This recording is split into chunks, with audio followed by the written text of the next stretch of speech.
میں کہا کرتا ہوں جب مالدار لوگ زکات نہیں دیتے تو غریبوں کی بیٹیاں طوائف بن جاتی.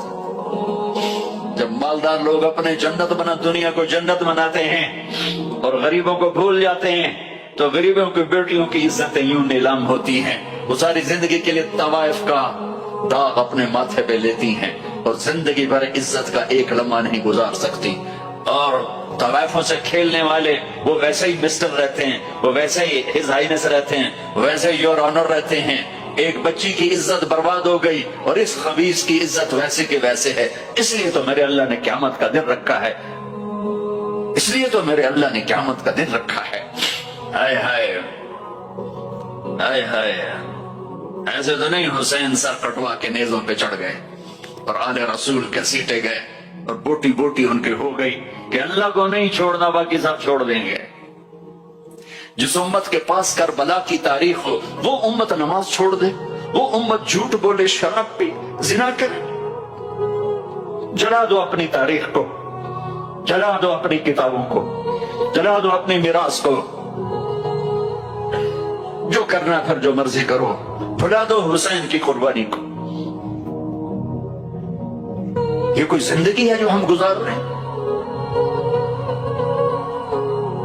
وہ عورت رونے لگی, وہ لڑکی رونے لگی, کفل عزت دار ہوں, مجھے غربت نے طوائف بنا دیا ہے. تو کفل رو پڑا اور کہنے لگا میری بہن جس عزت سے آئی تھی چلی جا, جو پیسے دیے ہیں جا اپنی غربت مٹا.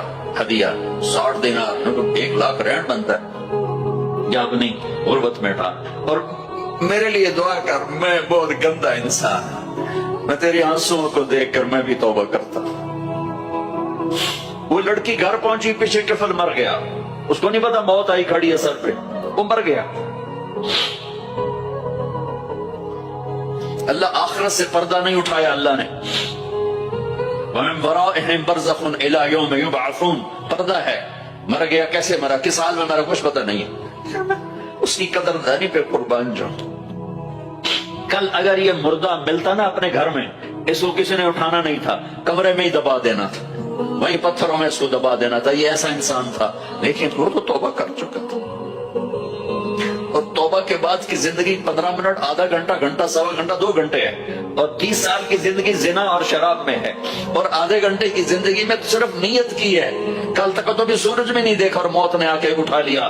صبح جب ہوئی تو لوگوں نے دیکھا کفل کے گیٹ پہ لکھا ہوا تھا ان اللہ قد غفر للکفل. لوگوں, اللہ نے کفل کو معاف کر دیا. یہ کیوں لکھوایا, یہ کیوں لکھوایا؟ اس لیے لکھوایا کہ اب یہ ہمارا دوست ہے اور اس کو عزت سے ہمارے پاس پہنچاؤ. یہ شرابی بھی تھا, یہ زانی بھی تھا, یہ سب کچھ تھا. اس سے بڑا قدردان کوئی ہے کہ نیکی کرنے کا ایک دن اس کے پاس نہیں. ابھی آج اس نے نیت کی ہے کہ آج کے بعد میں نیک بن کے زندگی گزاروں گا, اور موت نے مہلت نہیں دی. خالی نیت پر میرے اللہ نے کیا کر دیا, اتنا بڑا مین گیٹ پہ نورانی سطر سے لکھا ہوا تھا ان اللہ قد غفر للکفل.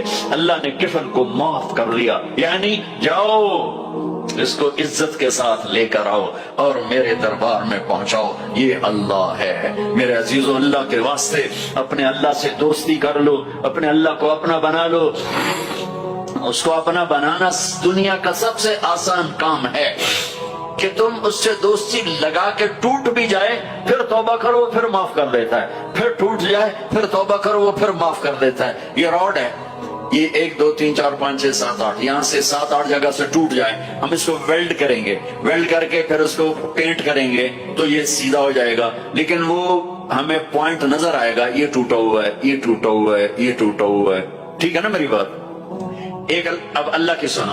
ان استقالنی عقلت له, میرا بندہ تو اپنی توبہ کا برتن توڑ کے لا. 1 دفعہ نہیں, 100 دفعہ نہیں, 1000 دفعہ نہیں, 1,00,000 دفعہ.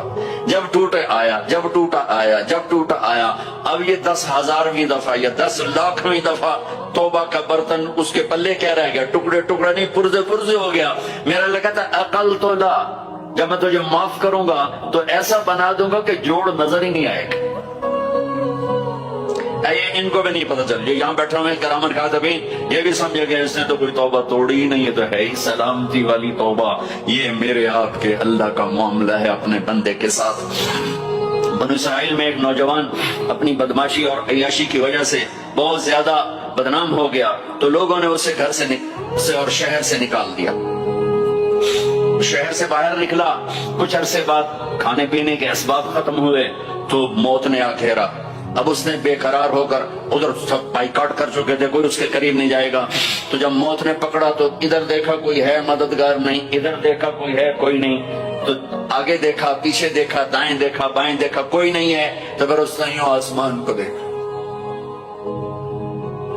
اور کہنے لگا یا من لا تضرہ الذنوب ولا تنقصہ المغفرہ، اے وہ ذات جس کو معاف کرنے سے کوئی کمی نہیں آتی اور گناہ کرنے سے اس کی ذات میں کوئی کسی قسم کی کمی نہیں آتی، دیکھ مجھے سب نے چھوڑ دیا ہے، تیرے پاس آنے کا وقت ہے، مجھے معاف کر دے، میں نے تیرے بندوں سے سنا ہے تو بڑا غفور الرحیم ہے۔ جان نکل گئی۔ اللہ تعالیٰ نے موسیٰ علیہ السلام سے فرمایا موسیٰ میرا ایک دوست وہ جنگل میں مر گیا ہے، جاؤ اس کے جنازے کا انتظام کرو اور اعلان کر دو جو اس کے جنازے میں شریک ہوگا اس کو بھی معاف کر دوں گا۔ کون زندگی میں سوائے گناہوں کے ہے کچھ نہیں، اور آخر وقت کی منت اور خوشامد پہ کیا فیصلے ہو رہے ہیں۔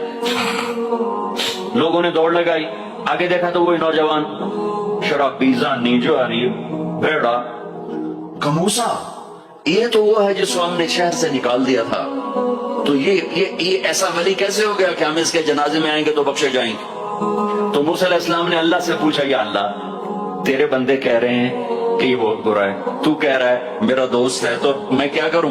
تو اللہ تعالیٰ نے فرمایا موسیٰ یہ سچ کہہ رہے ہیں اور میں بھی ٹھیک کہہ رہا ہوں، یہ ایسا ہی تھا جیسے یہ کہہ رہے ہیں، لیکن جب اس پر موت آئی اس نے دائیں دیکھا اسے کوئی نظر نہ آیا، اس نے بائیں دیکھا اسے کوئی نظر نہ آیا، اس نے پھر میری طرف دیکھا تو موسیٰ میری غیرت نے گوارا